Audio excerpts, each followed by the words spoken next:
If you're going on vacation, you're going to want to watch these travel tips for better posture and to avoid having an injury so you arrive at your destination feeling good and moving good. One of the major ways we see folks get hurt is when they're loading or unloading luggage. You want to make sure you're not twisting and bending like this. We want to make sure that we're lifting with our legs, keeping your core strong as you place your items into your vehicle. This way we're less likely to have any twisting on the spine. When we bring our stuff out, you've been sitting for extended periods of time, the back's not warmed up, so the first thing would be to make sure you walk around for a good 3 to 5 minutes so your back's warmed up, ready to go. You might want to do some extension exercises like that, just to make sure you got some motion in your back. And then when you're ready, again, keeping your core strong, bringing that out like that.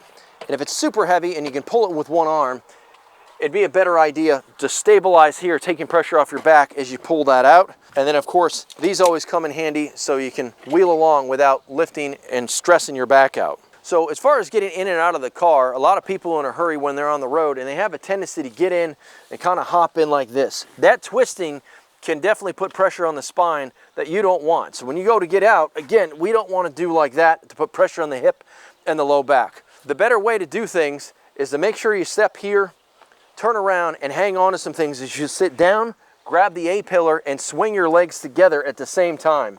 Once you're getting out at your destination, same thing. You're going to want to make sure to grab a hold of some things and then spin your way out, planting your feet and coming up. This way we're not twisting the spine and putting more pressure on there.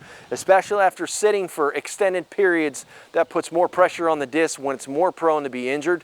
So we want to make sure we do things so we're feeling good and we're moving good.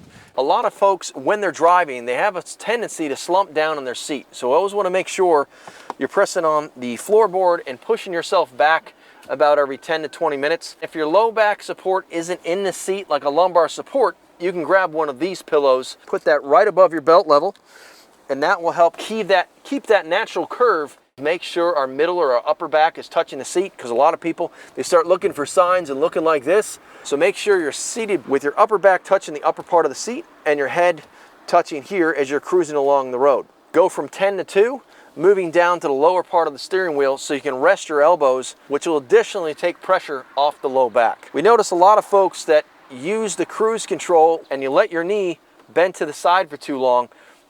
The knee's not meant to move that way, so that puts a lot of force on the ligaments here and causes a lot of knee problems. So just make sure you have that right foot over so the outside of your knee is touching the center console for proper support. So the first thing we want to talk about is making sure we're sitting at 90s, and 90s here at the knees, 90s here at the back. One specific thing is a lot of people tend to slump, and when we do this, it rounds out that spine. So if you have a travel pillow like this, you put that right above the belt line, and that'll give you the support you need. You can go ahead and recline once you have the lumbar support and not have an issue with low back pain. The other thing is going to be, as far as your middle back, just making sure it is touching here. A lot of people are looking out the window like this for a long period of time. It's going to overfire those muscles. So again, we want to make sure we're sitting back.